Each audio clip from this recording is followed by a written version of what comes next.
Hey, Peepadoodles! Welcome to Find Your Light, a post-shame podcast. I'm your host, Adam MacLean. Find Your Light is a show where we shine a light on shame and imagine a post-shame world.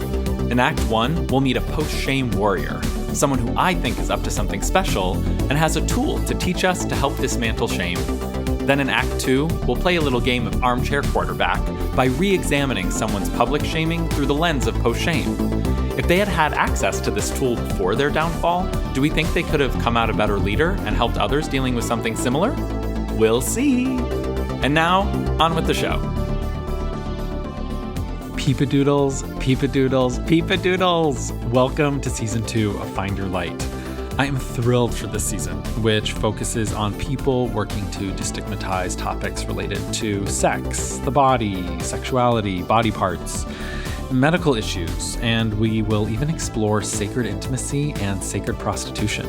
These are the juicy subjects that make us human, and our sexuality is a significant part of our identity and an area where post-shame really works. I mean, find your light, shine a light on shame. What better place to start than on the body? And what's an area of the body that might feel particularly shrouded in mystery and shame? Look behind you, our butts. In this episode, I'm joined by Dr. Evan Goldstein, a doctor and anal surgeon in New York City. He recently released a book called But Seriously, the definitive guide to anal health, pleasure, and everything in between. Full disclosure, if you're wondering why I'm so friendly with this interviewee, it's because I already know him. He happens to be my butt doctor. He's got an excellent bedside manner, and he's written this book. And I think it's just an excellent demystifying guide to anal health. He's also got his surgical practice in New York called Bespoke Surgical, and a line of anal health tools and toys called Future Method. And they've got like a little social media empire going over there with tips and tricks and insights all over Instagram and Reddit. I just think he's such a post-shame warrior, not allowing anything but related to be too taboo. Please note that this episode is marked as explicit, and it is not family drive time car safe, especially with kiddos in the car. This is a conversation for consenting adults interested in understanding and dismantling the shame we experience around our bodies. I hope you enjoy what I think is a fabulous conversation with Dr. Evan Goldstein. All right, on with the show. Hey, Dr. Goldstein, welcome to Find Your Light. Thank you for having me, Adam. This is so fabulous. We are here because you wrote this fabulous book. Now, if you're watching on video, you can see that it's double.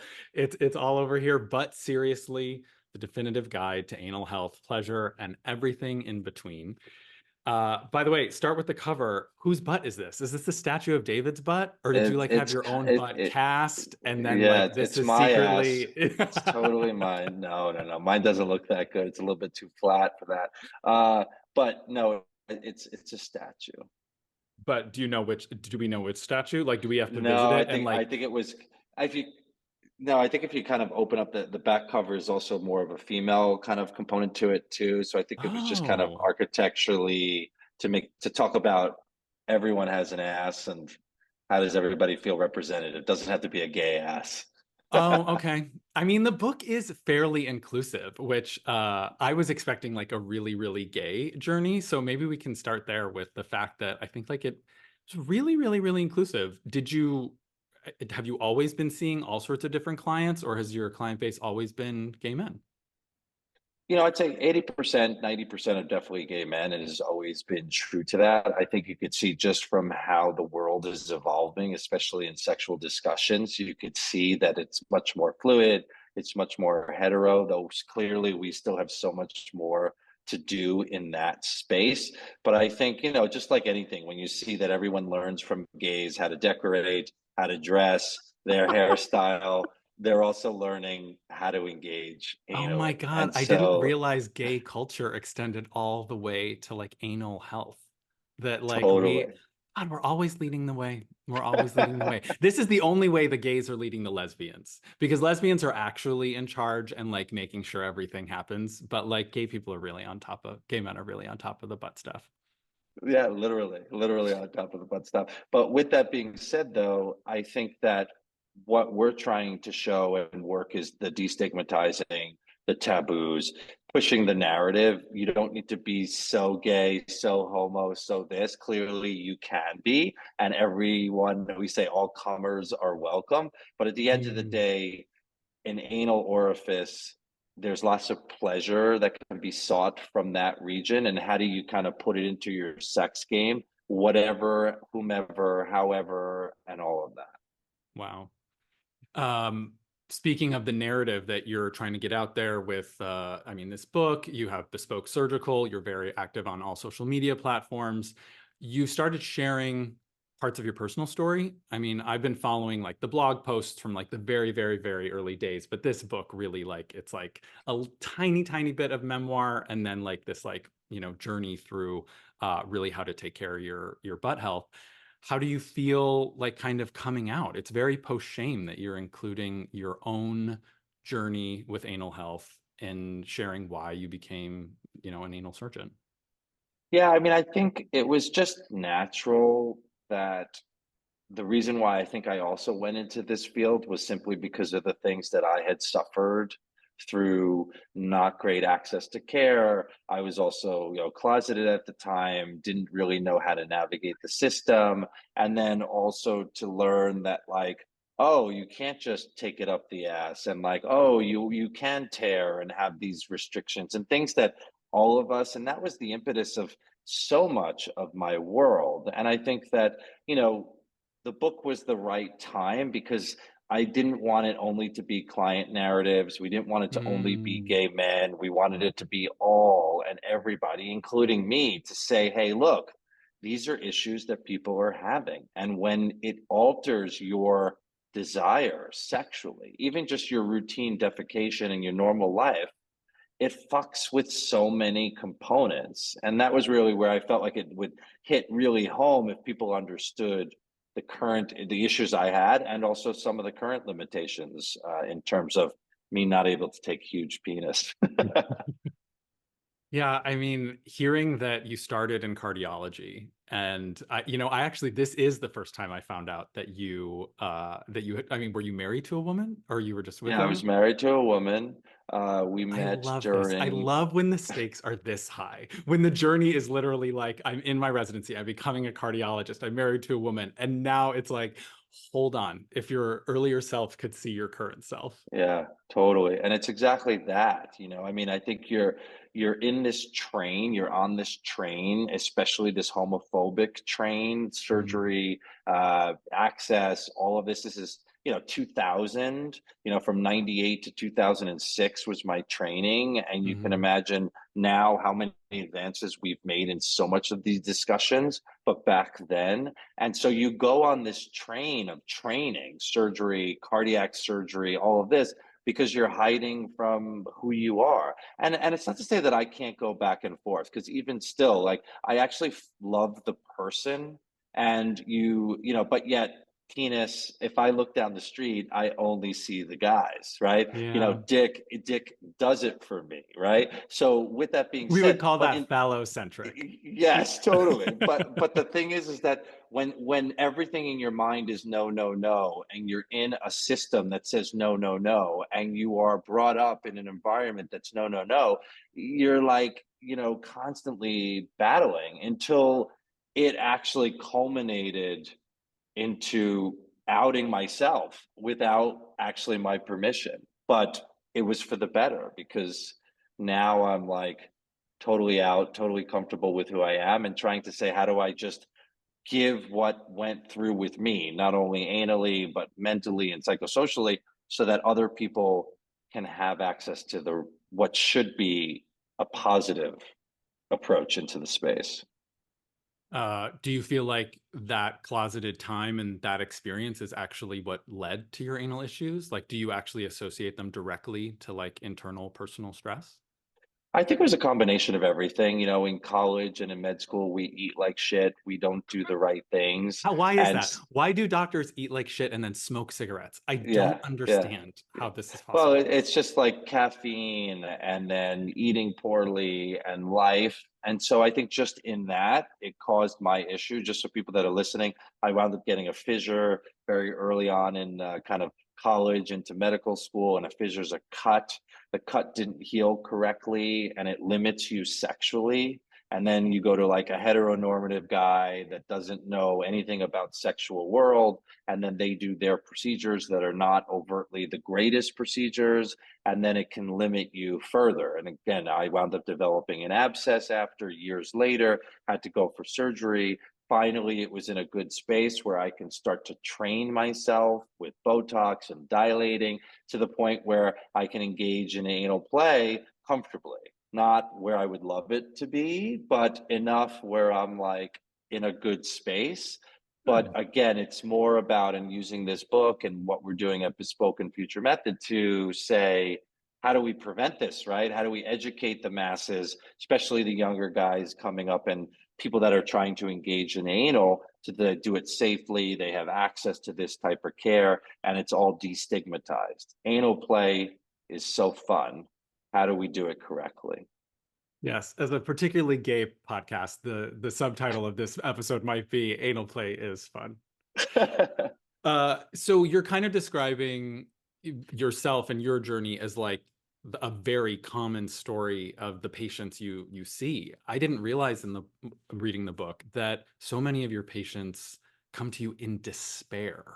I didn't realize, because I mean, full disclosure, Dr. Goldstein is also my butt doctor. So we know each other in all sorts of different contexts. And I'm so happy to have this context and share his wisdom with other people. I've been a beneficiary of it.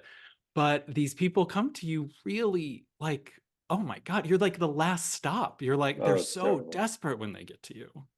Yeah, I mean, I always tell people when you have a desire, when you are wired with a bottoming aspect, when Hmm. that is taken away from you, it's destructive, right? It ruins relationships, it ruins your own confidence. And we see all the time, oh, who gives a shit? Just stop having sex. Or, oh, what do you care how it looks like? And you start to kind of feel like, hold the fuck on. They're like, this is the stupidest narratives that we keep hearing. We need to meet people where they are. You want to engage in this act? Great. How am I going to allow you to do that safely and effectively? And yeah, I mean, I see people with suicide commit, people that have Oh. attempted suicide come to me as three-fourth from all over the world. And again, I told you even in the office, I don't do crazy stuff. But when you see 90 patients a week and you're doing 10 to 15 surgeries a week for 12 years, you start to see patterns of community Mm. based issues that nobody else in the world sees. So they just don't have the capacity to understand. Yes, we want them to shit correctly, but I also need to get a fist in this guy because this is what his MO is. I love it. This And is queer I, excellence at its best. You're engineering for it's like, you're not just going to yeah, poo correctly, you're going to get a yeah, fist in there. absolutely. Because at the end of the day, and that's where a lot of the expectations of what we do is really important. Having the sexual discussions in the office are so important. Who are you? Where are you? What do you want to go to? What do you enjoy? What do you not? What are the things? People just don't talk about sex, specifically gay men. It's kind of interesting. I mean, a lot of the gay men narrative is, I got this, I'm good. And you're like, well, hold on a Hmm. second. You may not be good. And that's why, like, even in the book, we talk a lot about top tips. And if you are just a top, what's the right ways to actually top a bottom and understanding the anatomy as it relates to it. So that's the thing that gets me up every day to the office is when someone comes back and they haven't bottomed for 4 years or they've enjoyed anal sex with their partner for the first time. Like I could cry because like Oh, the little yeah. things that I do, when you look at how impactful that is in someone's world, it should be available to everybody. I mean, everybody should have access to that type of care. And so that's what's so cool is being on the forefront of being like, no, no, no, this is important. Let's push the narratives. Keep talking about it. I don't give a fuck if I need to expose who I am and my world. Like, this is important for everybody. Well, I'm so glad it's not just health driven, but it is clearly so mission driven and helps so many people. So while you're talking, you do border on like crass in the way you talk about all of these issues. Was this like a conscious decision? Like, did you, I mean, medical school must be like a totally different environment. Like all your training environments must be a totally different environment. Was it like conscious when you made the shift to be like, I'm going to say shit, I'm going to say ass, I'm going to say fuck? Like, was it conscious or is this just your personality and you were always this way?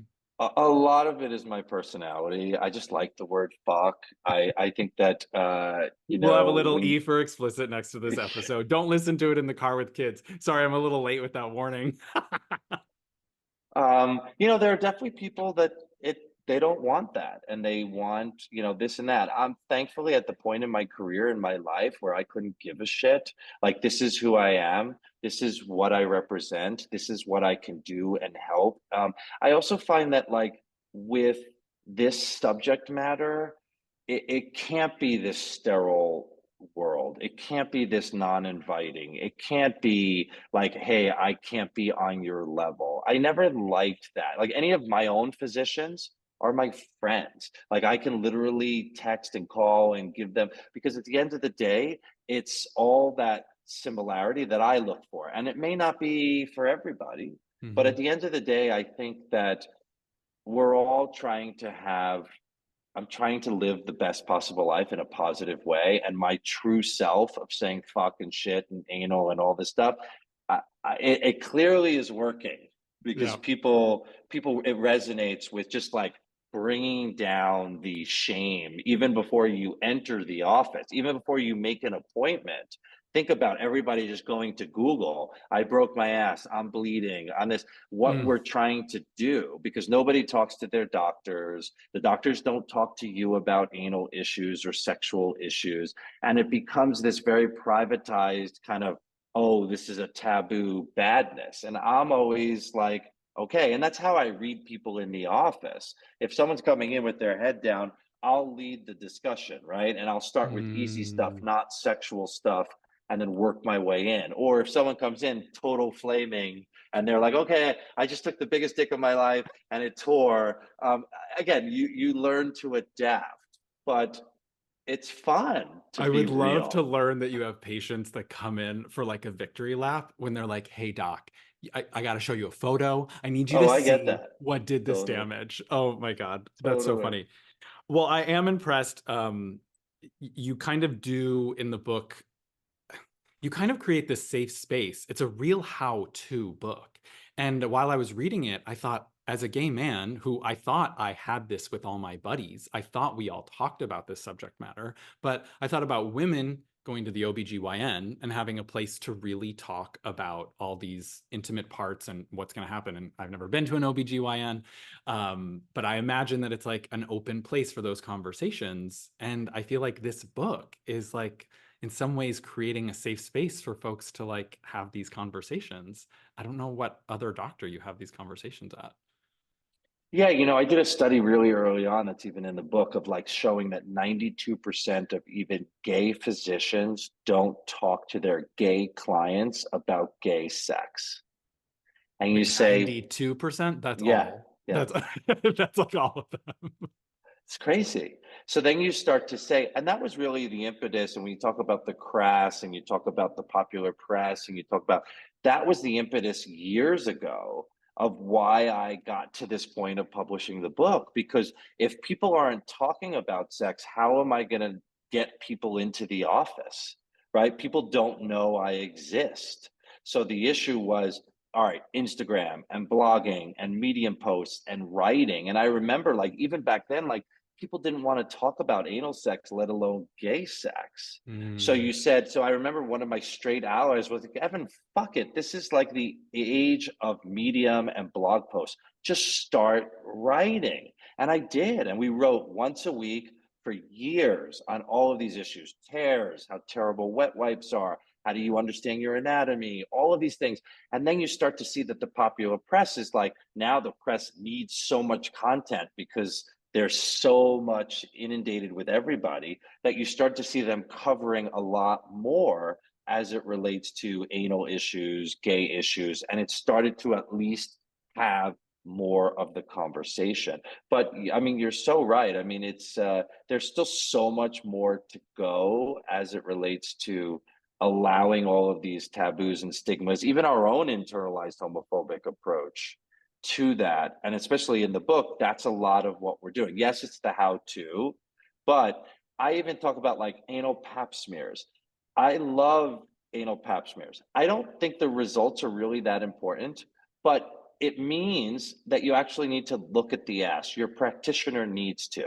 They need to actually talk to you about, are you in pain? Is there any issues, right? So the hope is by doing a simple test, it forces a practitioner that you don't necessarily have access to, like me, to start Mm. thinking differently. And this book is even for practitioners.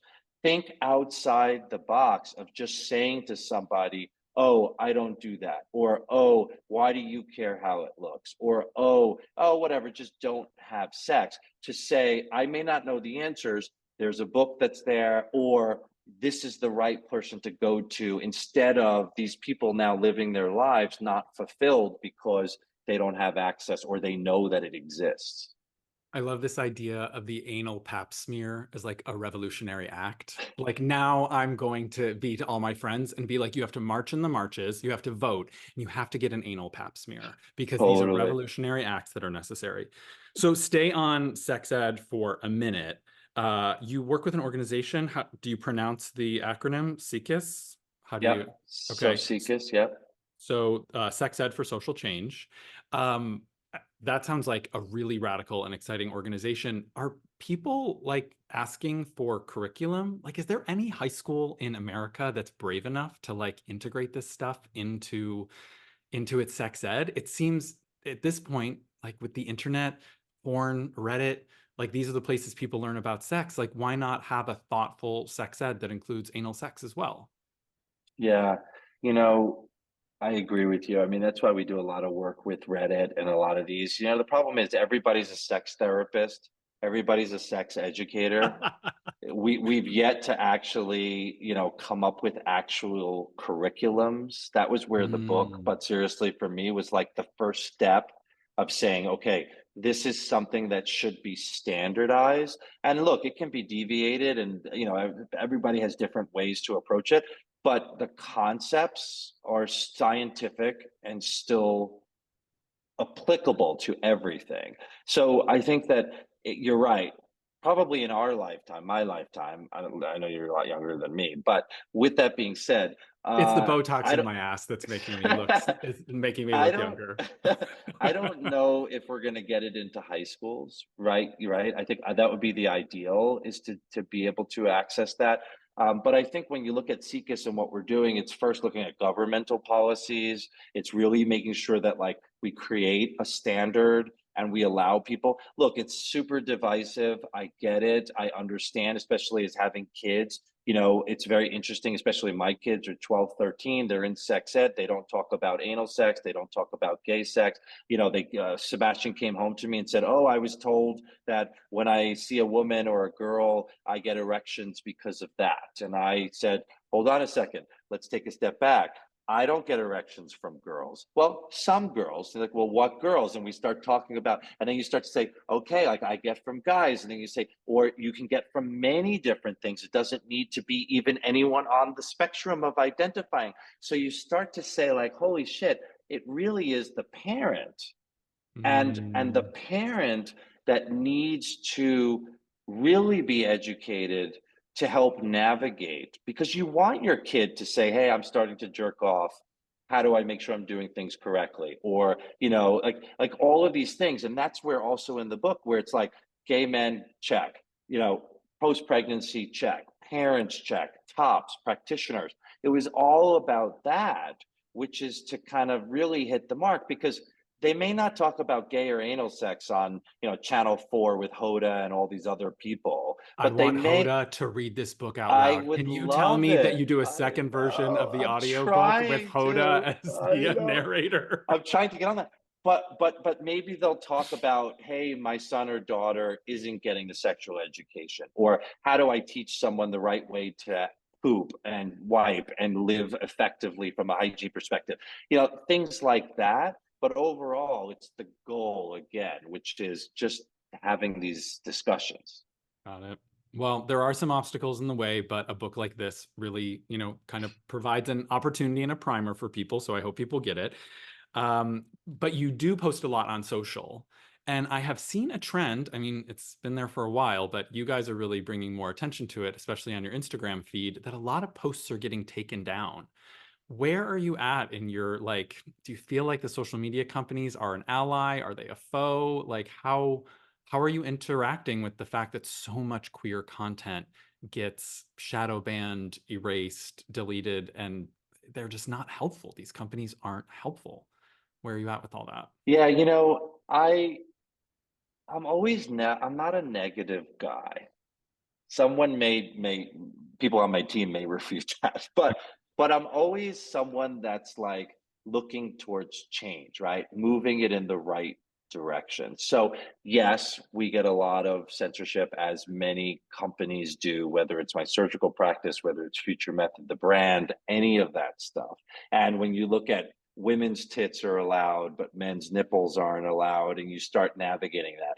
Thankfully, I have like Greg, who's my chief of staff, and David and a team and everybody that is part of this through even SEO groups and all of our approaches to figure out how to navigate that. And we've gotten really good at setting the stage. But clearly, when you have to navigate in that way, your audience is a restrictive audience.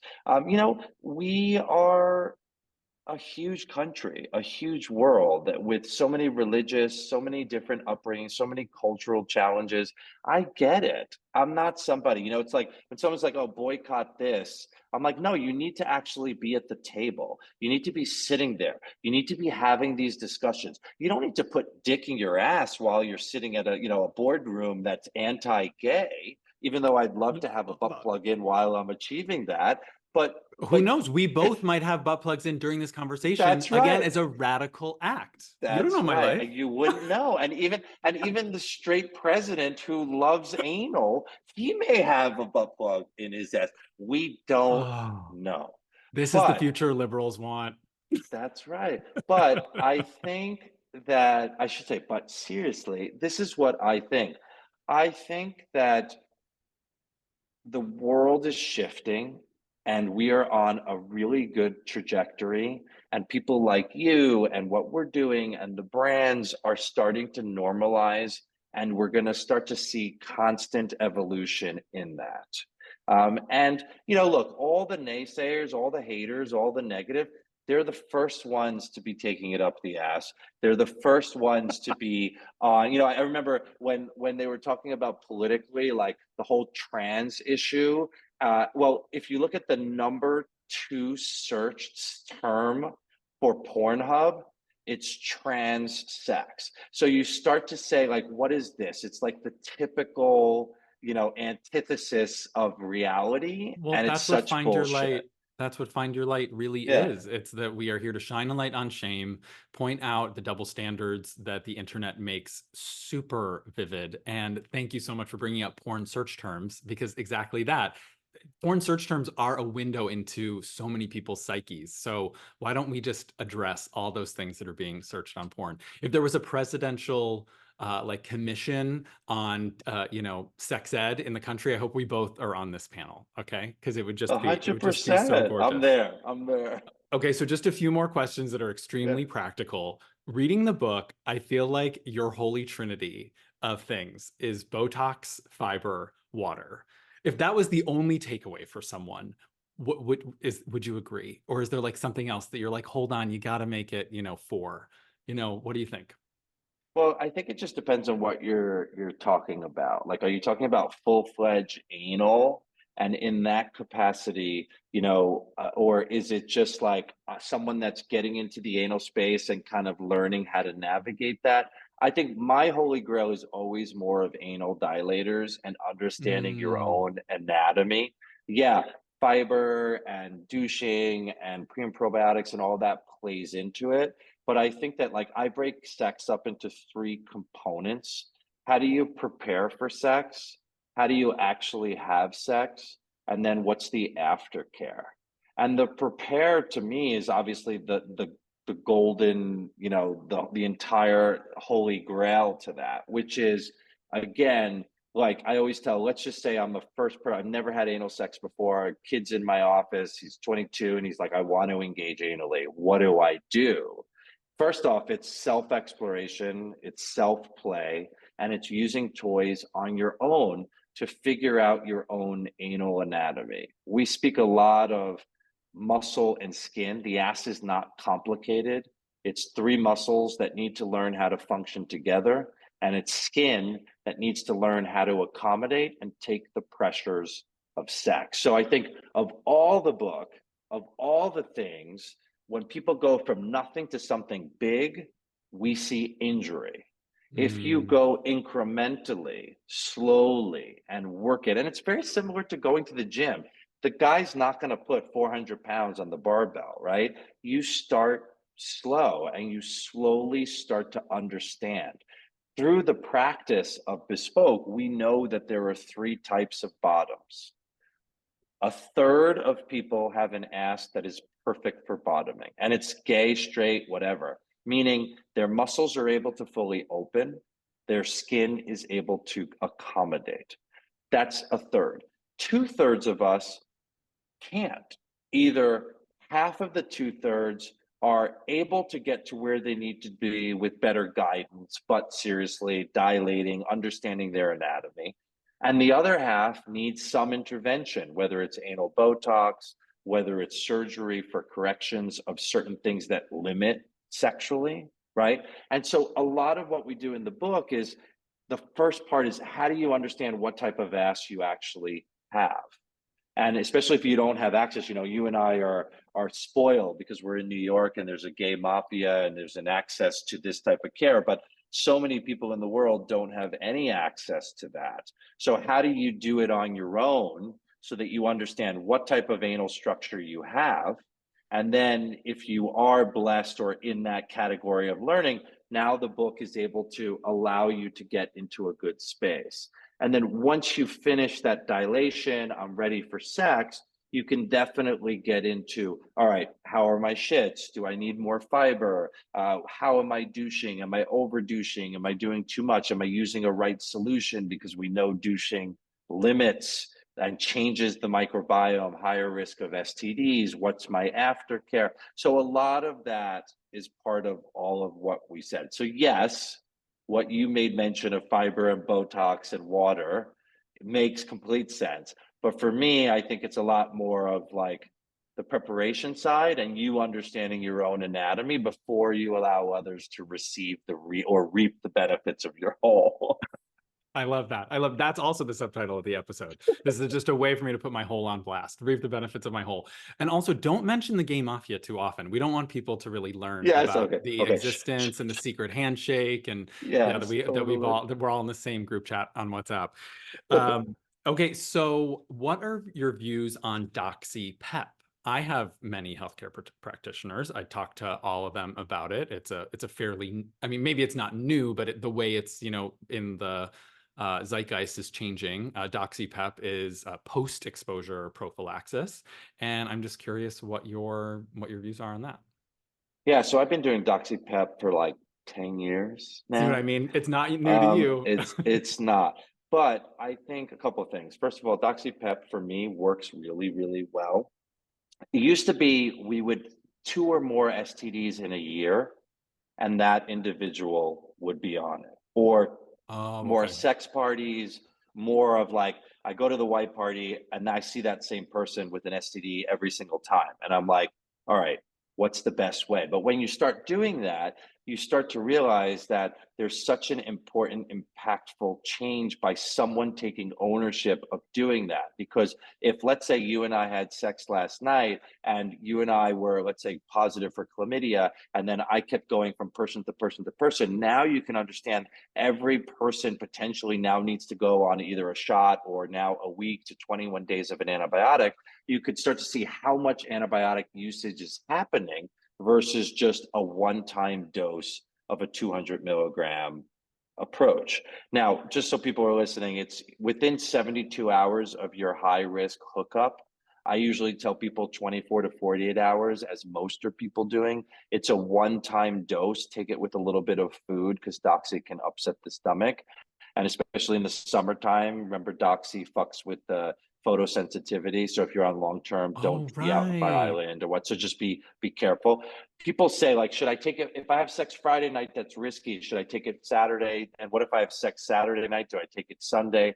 I'm usually someone that groups that sex together. So if you're doing sex Friday, Saturday, Sunday, take it Monday.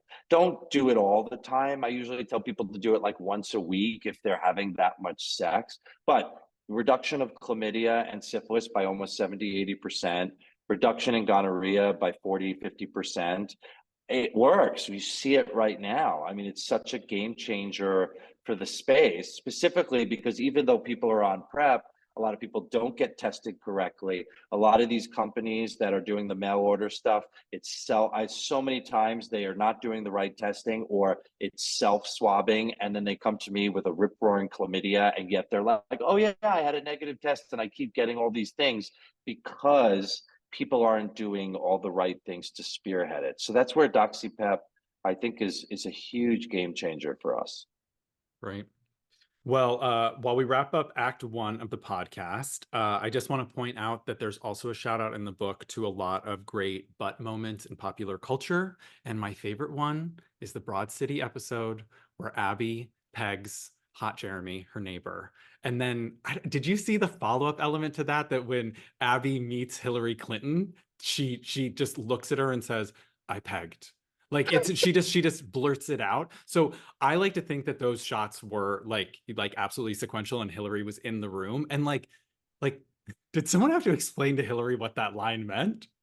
Like it just makes me so happy that Abby got to say that to Hillary Clinton. I I'm just think that curious. what you're seeing now is like if you look at everybody that's head of a lot of these shows and media, they're all homosexuals.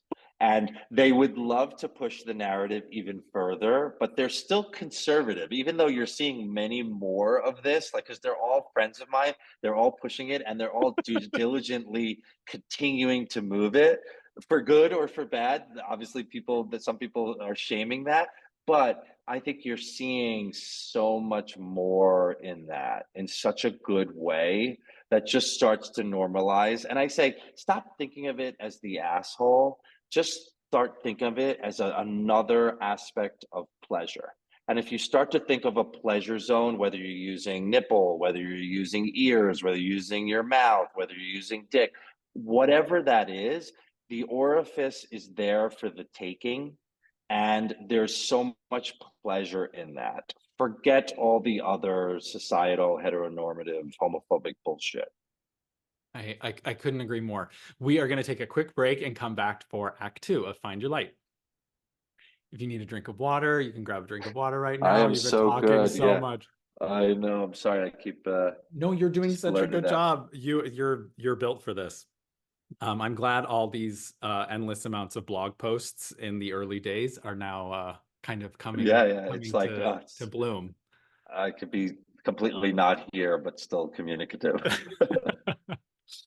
All right, so we are back for Act Two. In Act Two of Find Your Light, we usually take a public figure that's had some kind of public shaming or downfall, and it's someone we maybe think like hasn't had a fair shake, and we kind of see what would happen if we got in a time machine and we offered them post shame, and we see if they could have like changed the way things turned out. But in considering that you are having kind of like a rise as a public figure, I mean, in some ways, you're right in the middle of the crosshairs. Like, I think that this is just like you being a legitimate doctor out there talking about medical issues, but you're also an out gay man who's married with children, who's posting about all of this anal health stuff on the internet. Like, how are you doing as you kind of become a little bit of target might seem too strong of a word, but I'm sure there's people on the internet that really don't like you. Yeah, yeah. I think it's interesting. You know, my neighbor up here is Martha Stewart, and if anyone gets Low key hate, flex. Sorry, this is who peak gay. That is a low key flex. whoever, and we're very close, and she's amazing, and she's such a supporter of everything that I do in the community and what we Oh, have. I love it. But if anybody that I talk to about hate, I speak to her, and her response Mm. has always been the best. She says, Evan, I just laugh. She says, I love it. I said, it just feeds me so much more. And not to like, you know, belabor it, not to pay attention. Of course, you need to be and privy to that, but it is just, you know, and look, she's 82, almost 83. She's been through this. She's been She's in so, her so it's 80s. always She this, looks yeah, amazing. she is amazing. But again, I think that, you know, there are definitely times where the negative to me hits you hard, you know, just simply because how much can someone take? I mean, you see it in all of the people that put their lives out there, whether it's through media, whether it's through TV, movies, and or music. It is like the rise and then the fall. And the Mm, fall has a lot to do with this negative ramification as it relates to this anti, you know, ridiculous. I always speak of, look, you don't have to agree with the principles, but that doesn't mean that other people can't enjoy their lives and do whatever with whomever, as long as it's consensual, and do it in a way that they get off the way they want. That should be accessible to everybody. That should actually be in the fucking Constitution or the Bill of Rights, you know? And so I think I with saw that, that in the book. You added one of the amendments you were hoping that gets yes, passed. In totally. the Equal Rights Amendment, it's also about butt sex. Totally, totally, totally. And there are everyone's haters. I mean, you look at it, it's like it's in everybody, you know, it is just this, I want to take these people down. Now, again, I think that it just goes to show, especially now in what we're doing and with But Seriously and everything kind of taking, oh, I'm still going through it, you know, and like you see the hate and it hits you. But I think it's so important. You know, I think it's important to stay positive. It's important to keep pushing. It's important for not only our generations, but the generations to come. And when you look at all the people that fought for just some element of normalization, forgetting sex, forgetting all of the aspects of HIV and AIDS and all this, we're like the first out gay living ever, ever. And if I you take a know. step back and you look at that and you say how privileged we currently are, stepping on all of the people before that never were able to be as what we are now, like we and I have so much to do to continue that everything is going to be just fine mentality and that you should be able to be who you are wherever, whenever, and do whatever. That is so cool for us. I mean, I feel it. Yeah. Well, I feel it from 25-year-olds who are now calling me daddy. And I'm realizing that when I was 25, there actually weren't guys in their 40s to hit on. That's right. There was a giant missing generation, and I didn't have any gay I didn't have really a lot of gay forefathers. I didn't have like queer mentors. And reading your book, I actually was like, I want every 22-year-old that feels a little gay to read this. I want every 22-year-old woman who's like, actually, I heard about pegging. I do want to know about this. And like the diagrams in your book are like actually inclusive of all of this. That the inclusivity angle is so excellent. And it's just a really great cross section. But thank you for pointing out, like, we really are the first generation of out folks who got to come of age, you know, a bit out, and we're out and proud and visible, and Post Shame and Find Your Light and But Seriously are all, unified in that mission. A little more on just like the haters, that Yeah. there is this nuance that you are doing all these procedures that are helping people like address their butt, right? Maybe it's skin lightening, maybe it's removing moles or skin tags. Mhm. You're in some ways, a person who doesn't have a nuanced understanding of what your practice does could be like, this guy's just propping up more unrealistic beauty standards. And, in order to have butt sex, you need to go to a surgeon in Manhattan and pay this money and get anal bleaching and like Botox in your butt. Like, how dare you? Like, this is so like wildly inaccessible. I know that's some of the hater angles. Like, how do you respond to saying like this is actually just about health? Like, I Yeah. don't know. Yeah, I mean, I see that and hear that, but it's the third and fourth consultation where someone has went to their doctor, their colorectal surgeon locally, and was told, "Oh, why do you care?" or "Just don't have sex," and they lost their relationship because they couldn't bottom. And you Mm, start to kind of see that, like, well, wait a second, people do have issues. People do have phobias as it relates to aesthetic and or functional issues, and I don't play into anybody's role as it relates to that. I'm just hitting a community that it is an issue where we all want to look great and we all want to function correctly. And whether or not that's society, whether it's not, it's your own internalized pressures as it relates to it. At the end of the day, if you have a skin tag and you are getting fucked and nobody says anything and you are so happy in your life, you don't need to see me. Right. But clearly, if you're coming into my office, someone has said to you, what the fuck is that? Or you feel it and you have pain or you have irritation. And so what? We're just to say, leave it alone, go on with your bad self, and then you can't have sex ever again because of that? No. And again, I say it like I have seen someone with the biggest skin tag of my life. And they said, you need to leave it because my partners love to bite and lick and play with it. And I have seen someone with the smallest I one am that here I'm for like, inclusion. dude, I'm holding this space is for all people right now. I'm holding. I all I have is yeah. kindness and And generosity in my heart. someone comes to me with this little tag that you couldn't even see. And I bet you if you got screwed with by 100 people, nobody would say a thing, but it fucks with that person.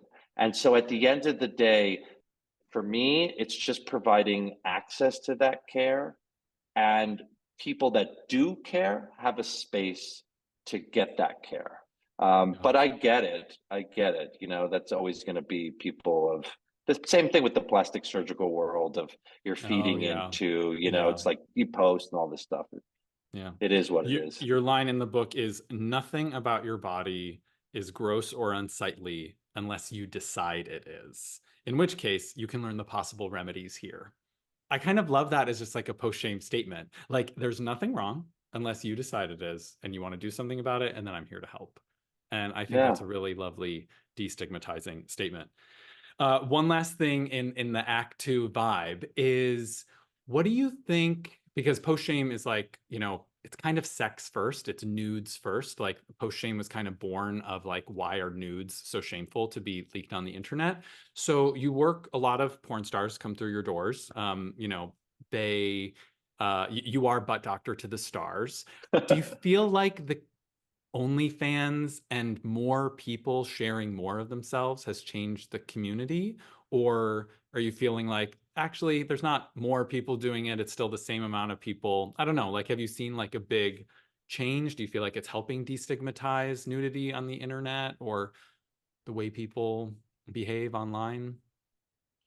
I think it definitely, I mean, especially on the OnlyFans side, just because it's taken away from what someone would be like, oh, you deserve to be a porn star. You have the looks, the whole, the this, whereas in OnlyFans and everything, it's for everybody, right? It's all comers. And it could be big, it could be small, it could be this, it could be that. There's so many other approaches to that where it just starts to show you that people's desires and kinks and wants are so varied, and that everybody should have access to whatever tickles them pink, right? In that space. Is Now, this the with first that being, interview where you've used tickles then pink, or no, is this no, line no. comes up a Actually, lot? actually, it may be. It may be. I definitely say it, but I'm not sure that I say it on this. But I think that all of that really, really helps. But when you look at people with OnlyFans, I'm not on the subway. Well, I may be looking at the OnlyFans. Everyone still is a lot in their privacy, and Mm, so you still wind up having this innate internalized of like, no, I can't, I can't show people, what I want. It's interesting. I just saw a tattoo that said, "If found dead, please delete my history immediately." Well, I'm telling you, And the next phase of post shame is only about asking people their search terms. But I've learned the hard way that like if I like I don't know, maybe I should ask you, are you comfortable sharing what your porn search terms are on this podcast, or is that too personal? no, no, no, no. I'm very into like I'm into youth of like 20-year-old. So I'm like Twinkie. I like do a lot of like I'll do like gay twink. I'll do gay black twink. I'll do Asians because I have a partner Asian. I go through these variations. I like just watching some like a lot of jerk off stuff. Hmm. And like the cum compilations. Oh my god, I can't believe I'm telling you all this You stuff. you can decide if it gets to stay in. You can email me later. But this is as post shame as it gets because it really begs to, ask the question, why is that shameful? Yeah, Why totally. would our fantasies be something that you could be shamed for? And is it only because we know comment sections are terrifying? Like anyone Totally. who's seen your body of work, anyone who's seen the website, anyone who's seen the book, it's like they're not going to hear about your search terms and be like a changed view on this person, right? Right, right. No, I think Everyone it has just really fantasies and helps. search terms. And I think like Minor it should stepdad, uncle, be coach. But I've said this in so many contexts. So it's literally just stepdad, uncle, coach, and then, whatever populates. whatever pops up. That's the best. No, I mean, I think it should be like at the end of every dinner, right? Everyone should just be like, all right, grandma, what's your search terms? And like, We just revealed that we've never had dinner together because that obviously this happens at dinner parties I'm at. So what's everybody's search terms? Like, what do because you and think? it's such a great drinking game too. Like if someone says, like if everyone says twink, like you could think of like survey the people and be like, all right, these are muscle people, these are this and stuff like that. It gets so amazing and Yeah, and dark it's and the deep. best. It's the best when one person's like, I refuse to answer, and then another person's like, buckle up. Here we go. And you're like, oh my God. And then you know so much more about the person. That's Well, amazing. Dr. G, this was just so fabulous. Thank you so much for being a post-shame warrior. The whole mission of post-shame and Find Your Light is to really find more ways to destigmatize, help people get over their shame. And your book is literally a resource for dismantling shame. So thank you so much for writing it. And thank you so much for being on the show. I love this. Oh, my pleasure. Thank you so much. Thank you so much. Isn't Dr. Goldstein just the absolute best? I loved this conversation so much. Thank you so much for listening. If you want to learn more, obviously get the book. You can also find him on all the socials at Dr. Evan Goldstein, at Bespoke Surgical, and at The Future Method. Find Your Light is made by the coolest of all the Peepadoodles. Our brand design is by Vida and Saloni. Our social media manager is Jose Rodriguez Solis, also known as Kakado. Follow him on all the platforms for his fabulous makeup looks. Our theme music composer and show editor is Zach Wachter. And you can follow me, Adam MacLean, at AdamMacAttack and at PostShame. Until next time, no matter how you're feeling, whether it's down or up or sideways, just look for some light. Turn towards the light. Feel it on your face. That's how you know you're doing it right.